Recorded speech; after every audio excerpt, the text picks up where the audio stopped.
right, well, today we're going to talk about the reparations movement that has been building. It's been ongoing for the last 400 years or so.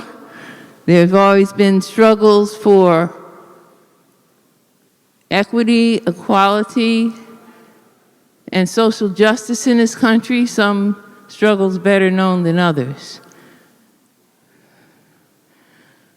So because our time is in flux, we're just going to focus on what's going on now in New Jersey,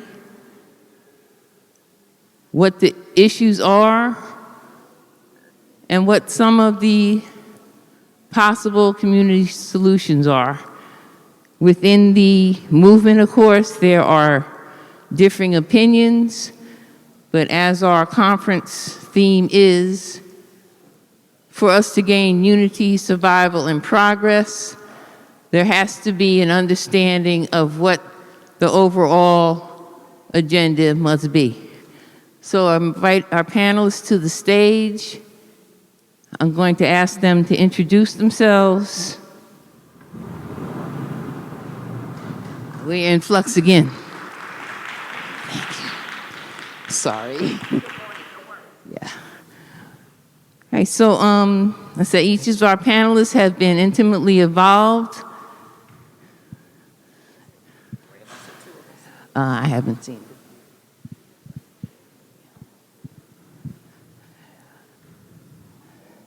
I said each of our panelists have been intimately involved.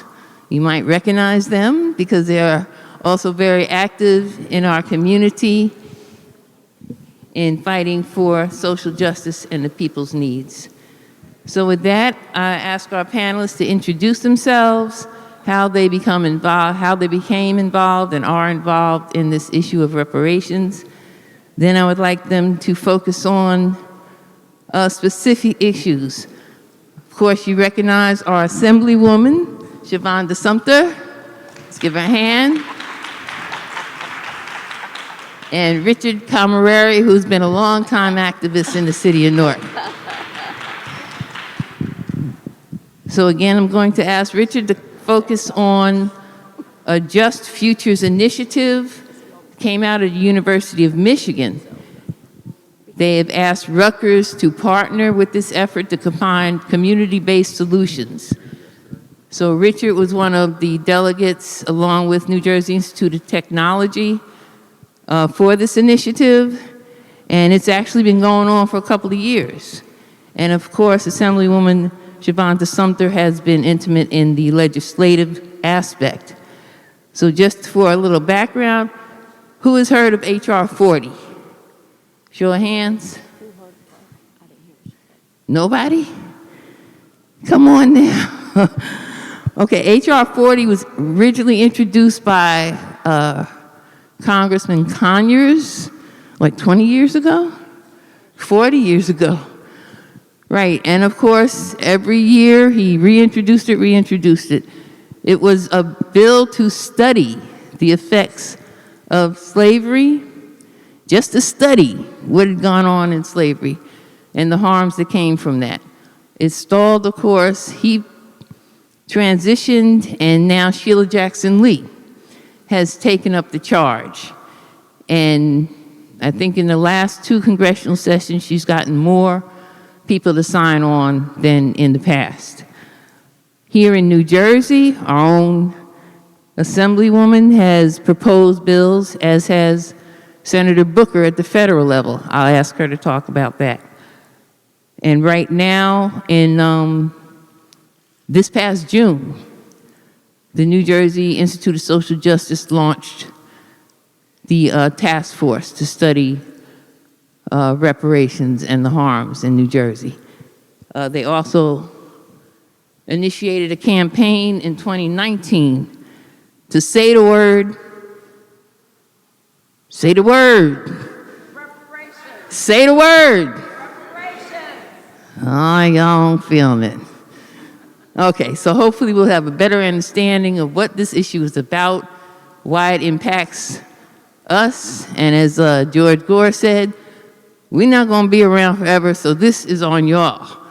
We made a mess. We're looking for you to clean it up before we get out of here. But as James Baldwin said, not all problems can be solved, but nothing can be solved if it's not recognized. And so far, the harms from reparations have not been sufficiently acknowledged and recognized, and that's what the reparations study effort is about, and the proposed solutions that will come of the study hopefully will benefit our community, and nationally and internationally, because this is a global situation. But we're going to focus on New Jersey, because that's where we be. So say the word. Okay, I'm going to turn it over to our panelists. Again, ask them to introduce themselves, how they came into this issue, and their place in it now, how they're maneuvering to get through the power and money dynamics of it all. Thank you. Thank you so much for that wonderful introduction that gave a historical overview. I am Assemblywoman Shavonda Sumter. I am chair of the New Jersey Legislative Black Caucus. I have been in office since 2012. In 2018, I introduced legislation for a reparations task force in New Jersey to study New Jersey's role in the journey of enslaved Black people as the transatlantic slave trade of the North. Prior to 2018, my depth of knowledge on New Jersey's role was not as extensive as it is today. Understanding from a youth in the NAACP the fight for housing fairness, to end redlining, to end segregated schools, and today in New Jersey, we're still a state with some of the most segregated schools in the entire country because we go to school students based on zip code. So it does not allow for diversity in school choice in New Jersey. While we're still ranked #1 across the country for our public education systems, I'm from the city of Paterson. Some of you probably heard in August, a school ceiling collapsed because we have 17 schoolhouses that are over 100 years old. Disparity. And children are still going to those schools. The Reparations Task Force was something that I thought would be a slam dunk. Why? I'm a Democrat. We have Democratic majorities. We have a progressive governor in the state. We have a Senate that's controlled by Democrats. And I said, this will be no problem because also Black folks are the majority of the Democratic vote. So I thought it would be easy. Little did I know there was a challenge with that word. Anyone knows what that word is? Say the word. I received resistance to the word reparations. If I had named the bill anything but reparations, my colleagues would have no problem passing this bill. And I have been successful in passing bipartisan bills for repair and reharm, systemic change, ending racism, fighting racism, and I shouldn't say ending, fighting racism within the healthcare system with maternal health have been part of my career. But the word reparations caused people to pause. So what's in the word? So in the word reparations, when you break it down, students, it's about repair for the harms that were caused dating back to 1844. Part of the Say the Word campaign was 1844, no more. We are now a freed people who still suffer from some of the systemic harms caused from the 17th century on. The inability to buy a home, even with cash, even with the same profiles as some of our non-minority sisters and brothers, limited our ability to create wealth. Forced servitude, not being able to earn a fair wage for a day's labor, impacted our ability to gain wealth. Children taken from their mothers to work in different servitude spaces in New Jersey impacted our ability to have a quality of life and impacted us with trauma for a lifetime. The purpose of the Reparations Task Force bill is to study the issue. In a time now, from 2018 to 2023, we're now hearing about book banning, where they want us to know less. In fact, some elected officials will tell us that slavery was good for us, taught us skills, gave us a trade. That's what some will say.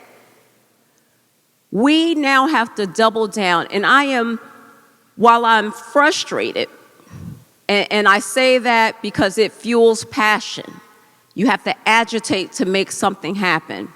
And this is something that's a big connector in our history to move us forward. We have 21 co-sponsors that are not all African American who are joining us in this journey. I have some Asian American sisters and brothers on this bill as well as some co-sponsors who are non-minority. Why? We have Sadaf Shatter, who's on it, Shama Ellen Park, who are also on this bill. Raj Mukherjee, 21. What, the bill number? Okay, I'm getting whispers here. The bill number today is A938, so you can look it up on the New Jersey Legislature website. And if you go to Sumter, put in bill number A938, the bill will pop up. My sponsor in the Senate, because in order for a bill to pass, I need a Senate companion bill, is Senator Sandy Cunningham and Senator Renee Burgess. It's important that we have both houses to support the bill so that it can move forward. Now, I will tell you this. I am pleased that the New Jersey Institute for Social Justice set up a Reparations Council so that the work begins to study New Jersey's issues and talk about repair policies, because this is the information that we can share with Senator Booker and our congressional delegation to fight for the remediation, which can include financial remediation within New Jersey. New Jersey can't afford the bill. I'm clear on that. New Jersey cannot afford the bill. We can't tax our way out of the harms caused from the 17th century. But we do have a responsibility and an obligation to make sure that we document it for future generations to read, so we never turn back the clock to end up in that position again. So that's why I'm doubled down in this space. Additionally, we have curriculum-based programs such as the Amistad Commission, who works to make sure that we tell the story. We just passed this session legislation to create a curriculum to study the Asian journey. When you do book banning, it's not just banning African American stories. It's banning all cultural journeys into America, the good, the bad, and the ugly. So let's double down and vote, because that's part of it. I can't do this work if you don't vote. Those of you who are here who are 17, you can register to vote today, and when you turn 18, you will have your ballot. It's important that we make sure we put those pieces together, because there's no way this legislation will move if you all don't vote, to be sure that we keep majorities. And the other ask I have before I turn it over to my counterpart, I always believe in action steps. It's campaign season for New Jersey's legislature, and I know this is a nonpartisan event.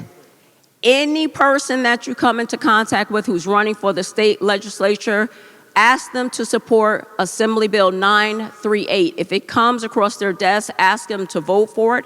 Ask them whether they signed onto the bill. That strategy, believe it or not, has led to 21 sponsors. There are 80 members in the Assembly. There are 40 members in the Senate. Make that ask on our behalf. And then lastly, I'd like for you all to really just stay in the space and be concerned. We can't be too busy not to worry about telling our stories and being sure that the truth is told, the good, the bad, and the ugly. Thank you. Excellent. Thank you so much. Okay, so now I'll ask Richard to outline this study that's going on, the Just Futures Initiative. Thank you, Dawn. Good morning, everyone. I'm honored and humbled to be invited to be on the panel. I recall, I'm aging myself, attending the very first NJBIC conference, which, God, I was like 31 years old, I guess. I have to take another moment to acknowledge Assemblywoman Sumter. And she is emblematic of the kind of legislators we need. And I'm not just talking about black people, I'm talking about right-thinking people. Someone who exercises her spirit, her intellect, her commitment, and translates that into direct legislative action.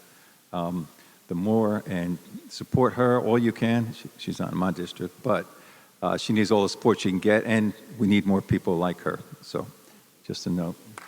Please give her another hand.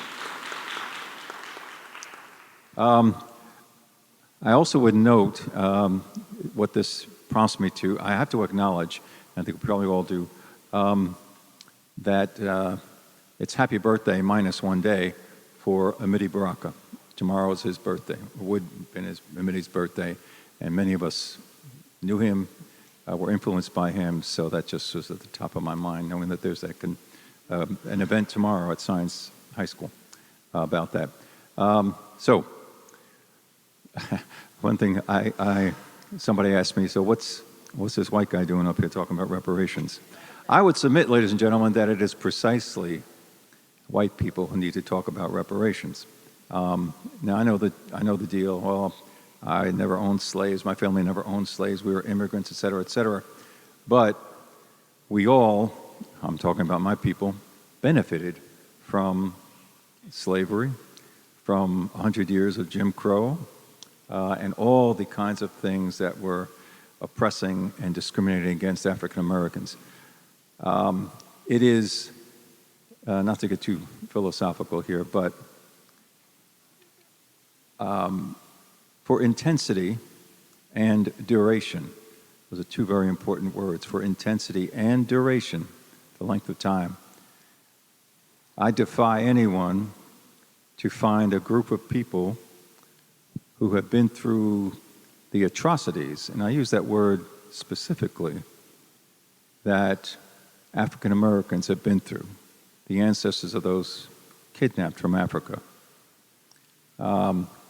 I think African Americans have shown a tendency to be very kind and charitable in challenging the structures of white supremacy. Even some of the words, the harms of slavery, harms, that's a word that isn't quite adequate. Atrocity is a word that is appropriate. Oppression, even the word reparations, I raised this once, I got real pushback, but I sometimes not object, question it, because you can't repair what has happened to African Americans in U.S. history. You can try to ameliorate it. We must address it. But the depths of the deficits, to use that word, are so deep, it's almost hard to calculate. But we have to do something, obviously. And you're looking at 1619 to 18, the Emancipation Proclamation, 250 years of chattel slavery, the most atrocious form of slavery the world has ever seen. Yeah, I know people, we've had slavery throughout the history of mankind. No, we haven't had slavery like the way it was in this hemisphere, and specifically the United States. It's different. Martin Luther King once said, this is a quote not often acknowledged, there's nothing more dangerous than sincere ignorance and conscientious stupidity. Sincere ignorance and conscientious stupidity. I think we all see that currently with the cult of MAGA. Although MAGA is not something new, that's just another manifestation of something we've had for years and years. And again, I understand race is not a scientific concept, but it has a fierce psychosocial hold on us, particularly in this country, where race is at the core of almost everything, all of our problems. And I'd be willing to debate that with people, but there are complicated. My people, my father's people from Sicily, right? Sicily was under the opposite caliphate for 250 years in the Middle Ages, so its culture is as much African as it is European. But we come to the United States, and you become white. So that's a whole other discussion. However, I want to get back on track. Sorry about that. But it's all related, intellectually to the idea of reparations. Reparations is an attempt to try to address the issue of slavery in the United States, plus the issue of post-slavery, the deconstruction of Reconstruction, and then Jim Crow and another 100 years of state-sponsored terrorism against black people, mostly in the South, but not entirely, that didn't really end de jure lawfully until African Americans were made fully and fledged citizens of the United States in 1965. 1965, ladies and gentlemen. That's the blink of an eye historically. What is that, 40, 50 years ago? With the Voting Rights Act. So that kind of history is important for us to understand. Malcolm X once said history is the subject best suited to reward our studies. And indeed it is. Because if you don't know it, and not to wallow in it, but to learn from it and build upon it, you ain't going anywhere. That's what the reparations movement is based upon, understanding our history. And I say our history because it's all of us. Okay, so I'm here because I'm the chair of the Newark Community Development Network. I work for New Community Corporation here in Newark. The Newark Community Development Network is a network of all the major community development groups in Newark, some of the older ones like New Community and Unified Valesburg, Urban League, etc. We were invited by Chancellor Nancy Cantor here at Rutgers Newark to be part of a reparations community dialogue program. Now, this is a national program. It involves 8 higher education institutions throughout the country, mostly in the Northeast, from Emory and Spelman and Concordia in Minnesota, which focuses on Native Americans, not African Americans, Connecticut, College, Wesleyan, and a few others. So the idea was that these higher education institutions would work with the community to conduct studies on reparations in our neighborhoods. What do people think about it? What do people think would be reparative actions in their neighborhoods? What kind of things would they like to see? So between the Newark Community Development Network, which I chaired, and the New Jersey Institute for Social Justice, those are the 2 community prongs. Now the Social Justice Institute, they're working on the statewide Reparations Council, as you heard from Assemblywoman. And I would urge you all to go to the website, njreparationscouncil.org, check it out, make your comments there, register for the public hearings that they're having, because they have like 9 committees, I think it is, 9 committees focusing on different areas of concern.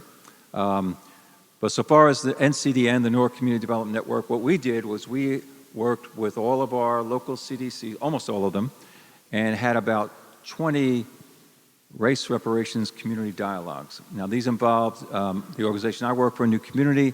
I don't want to say tested, a pilot program with our seniors and some of our family units, gathered, and there were smallish groups, about 20 at the largest, to talk about what people think about reparations. Do they know it? Do they understand it? So we had New Community, we had United Community Corporation, Urban League, Unified Valesburg, Lincoln Park Coast Cultural District, Clinton Hill Community Action. We also had the NAACP Executive Committee. I'm on that. We had a Zoom call for that, and a couple of others.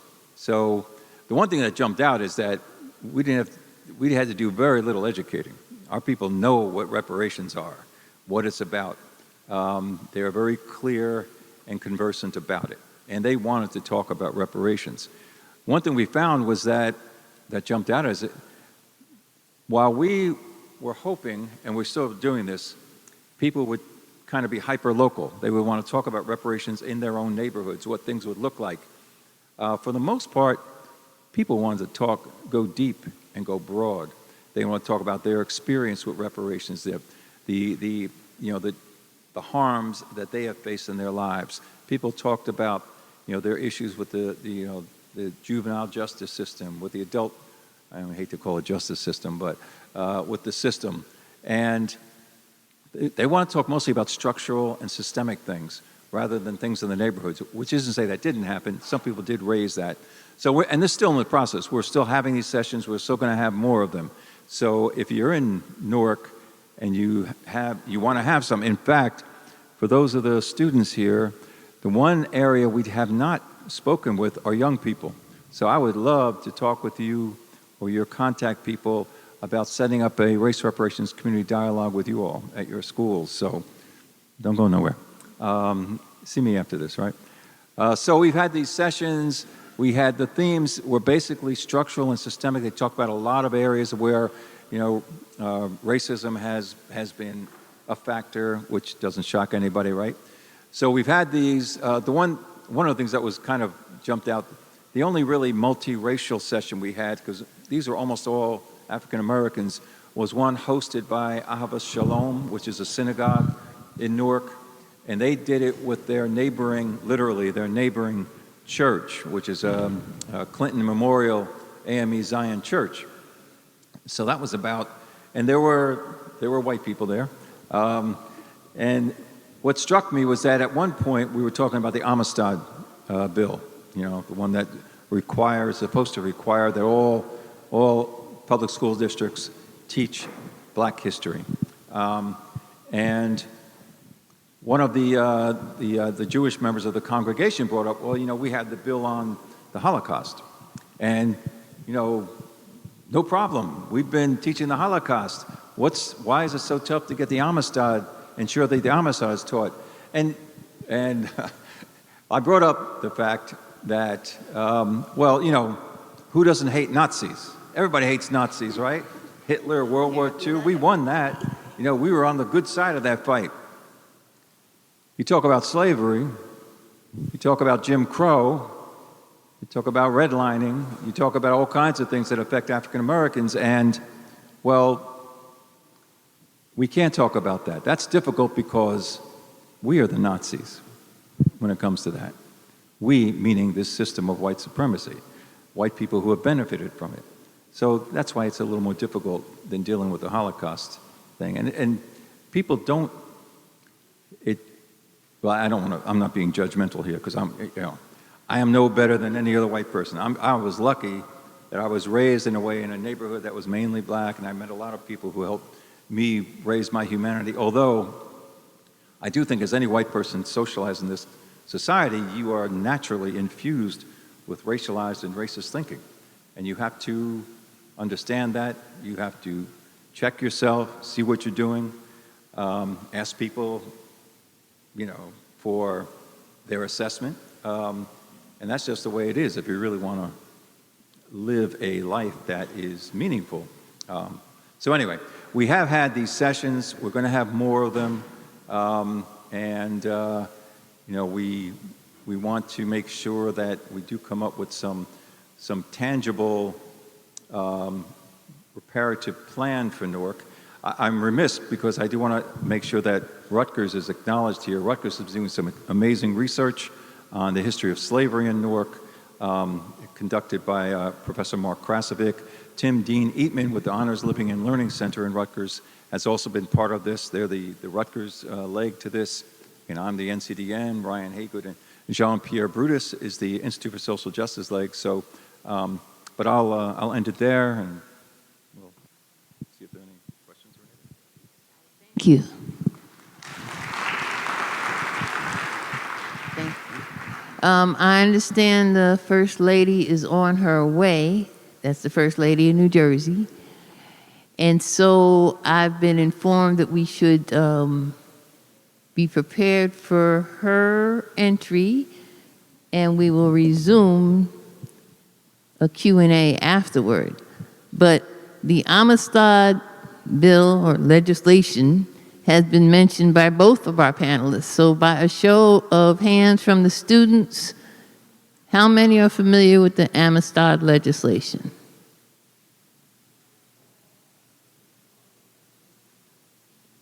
How many have gotten... All right, well, I'll just relate this. I was in a school until about a year ago. They had a summer program. I was working with social studies department. They had a summer program for that department, so I attended, fully expecting that Reconstruction. Okay, a show of hands. How many have heard of the period of Reconstruction? All right, that's a little better. All right, so we went through, the settlement of the country, glossed over the genocide of the indigenous people, and came to the Civil War and broke for the summer. So when school resumed in September, I fully expected, at least a chapter and verse on Reconstruction. It skipped right to the First World War. So that told me that Reconstruction, which I consider one of the most important eras of this country because it was a time and a period which the whole narrative of this country could have been reframed, was basically killed. All right, so that should tell you something. The banned books was mentioned.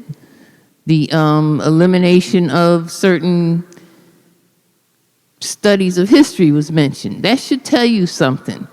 The information is out there. You're not going to get, quote unquote, educated in school for all that you need to know to deal with life as it is. Right? Because it can be harsh. It could be demeaning, debilitating. And, you're not looking for lashes on your back or your foot cut off for not coming to school anymore. But psychologically, the damage that has been done through centuries of deprivation, and that's what it is. It's been deprivation of resources that communities need to thrive. So I'll stop there. But I would like to ask about Cori Bush's bill. If you're familiar with that, could you speak a few words on that? Okay, who knows who Cori Bush is? Yes. Cori Bush is at the federal level. She's a congressperson who came from living in her car and whatnot. She garnered support for her work, ran for Congress, and won a seat. She has introduced another bill, H.R. 414, I believe, at the federal level. And she estimates, again, it's not that any sum of money could repair the damages, but she estimates $14 trillion would be needed to begin to address some of the harms that have been caused over these years. So today it's not so much a physical retaliation, not as many churches are being bombed for being active, not as many homes are being bombed, etc. But voting has also been mentioned. Yesterday there was an excellent panel on voting and the power of the vote, trying to get to the barriers or reasons why people do not vote when it so directly influences the conditions under which they're living. So again, if we coalesce, examine, be informed about what the issues are, how they affect you, and vote in your interests. I did work with a group of students at one school, which I will not name, and for lunch one day, they had pancakes and broccoli. You hear what I'm saying? Right? The administration said, well, the school my kids go to, they love the lunch. I said, well, why can't we have that lunch here?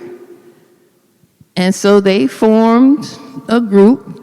They got the arguments together, did the background, found out what the relationship between the caterer and the contractor and the administration was, and they got improved school lunches. Why should,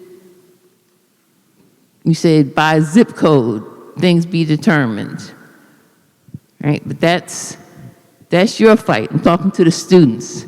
That's your fight to take on. And there's people who will, I don't like to use the word mentor, but assist. But the point is to take advantage of the resources, the knowledge, the history that's out here, and be informed. And don't let things pass you by just because it doesn't directly affect you. I thought the First Lady was walking in the door. All right, so I'll do a rescue here. Thank you. Thank you. Thank you. So before you start, I'd like to add a couple more pieces to it. Because as we mentioned, the bill was introduced in 2018, didn't pass, had to come through to another session. There were spider webs that came out of that bill. The council that's formed on a local level with higher ed, as well as multiple local governments, Newark being included, establishing their own resolution in support of the Reparations Task Force. So there's many levels of advocacy.